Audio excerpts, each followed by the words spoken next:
Hello everyone, কালকে টেংরি juice করা হয়েছিল বাড়িতে, আর সেটাকে কিন্তু রান্না টাইপ করা হয়েছিল। তোমাদের সাথে আমি শেয়ার করব বলেছিলাম রেসিপিটা, তো রইলো তোমাদের জন্য রেসিপিটা।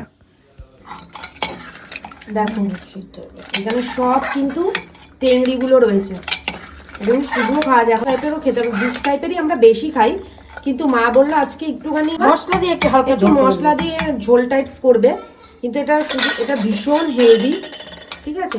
তো এটা একবার বসানো হয়ে গেছে, তোমাদেরকে আমি দেখাইনি তাই না, আমি আরেকবার দেখালাম। সিদ্ধ করার পর কিন্তু কি দিয়ে সিদ্ধ করতে বসিয়েছো মা? তেল, নুন আর হলুদ। তেল, নুন আর হলুদ দিয়ে কিন্তু সিদ্ধটা করতে বসিয়েছে।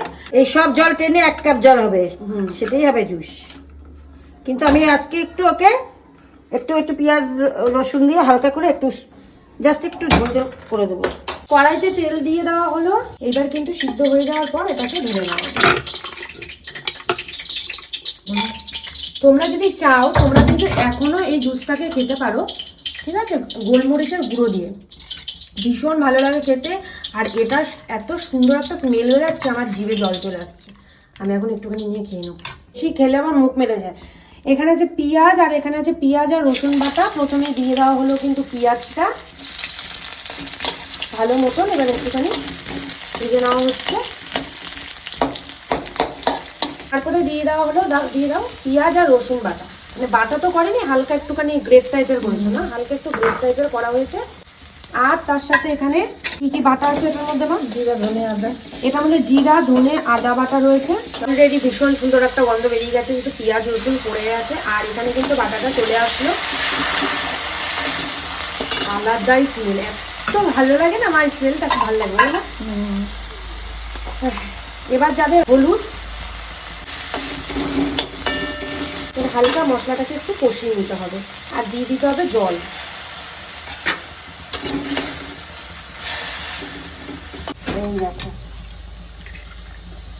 এটা এত হেলদি, এইটার থেকে এইটা কিন্তু এইটার মধ্যে যাওয়ার পরে হেলদিটা হয়ে গেল, ঠিক আছে।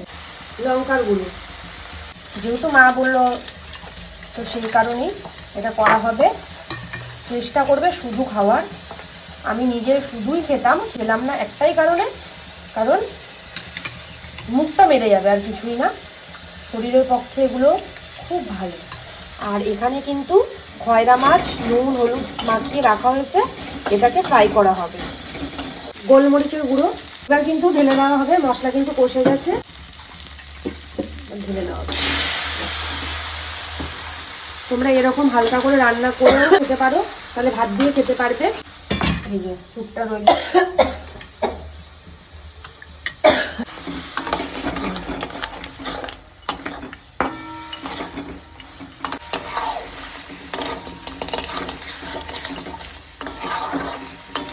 শীতকালে বলতে পারো এটা আমাদের ঘরে মানে সপ্তাহে একদিন না একদিন হবেই।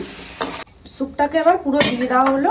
মা কিন্তু এগুলো একদম খাওয়া পছন্দ করে না, তাই আমাকে এখন টেস্ট করার জন্য দিচ্ছে।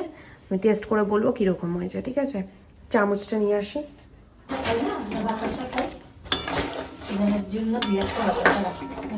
আমার আবার যেহেতু সুগার রয়েছে, তো সেই কারণে চিনিটা খাওয়া হচ্ছে না, তো এই বাতাসাটা কিন্তু দিয়ে দেওয়া হলো ব্যালেন্স করার জন্য স্বাদটাকে।